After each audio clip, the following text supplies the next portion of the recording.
حضرت عبداللہ بن عباس رضی اللہ عنہ سے کسی نے پوچھا کہ ایک شخص دن بھر روزہ رکھتا ہے اور رات میں نفلیں پڑھتا ہے مگر جمعہ اور جماعت میں شریک نہیں ہوتا، اس کے مطلب کیا حکم ہے؟ آپ نے فرمایا کہ یہ شخص جہنمی ہے۔ اللہم اکبر۔ گویا ایک خاص زمانہ تک سزا بھگتنے کے بعد جہنم سے نکل آئے کہ بہرحال مسلمان ہے مگر نامعلوم کتنے عرص تک پڑا رہنا پڑے گا۔ جاہل صوفیوں میں وظیفوں اور نفلوں کا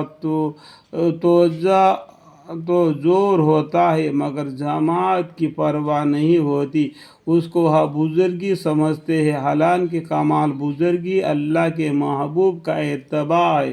ایک حدیث میں وارد ہے کہ 3 شخص پر حق تعالی شانہ لعنت بھیجتے ہیں۔ ایک اس شخص پر جس سے نماز کسی معقول وجہ سے ناراض ہو اور امامت کرے، ایک اس شخص پر جس سے نمازی کسی مخصوص وجہ سے ناراض ہو اور امامت کرے، دوسرے اس عورت جس کے خاوند اس سے ناراض ہو، تیسری اس شخص پر جو اذان کی آواز سنے اور جماعت میں شریک نہ ہو۔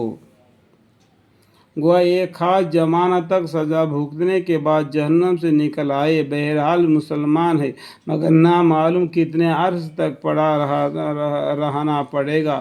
ظاہری صوفیہ میں وظیفوں اور نفلوں کے تو زور ہوتا ہے مگر جماعت کی پرواہ نہیں ہوتی، اس کو وہ بزرگی سمجھتے، حالانکہ کمالی بزرگی اللہ کے محبوب کا اتباع ہے۔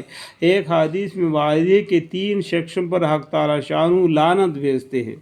ایک اس شخص پر جس نے نماز کسی مقصد وجہ سے ناراضی ہو،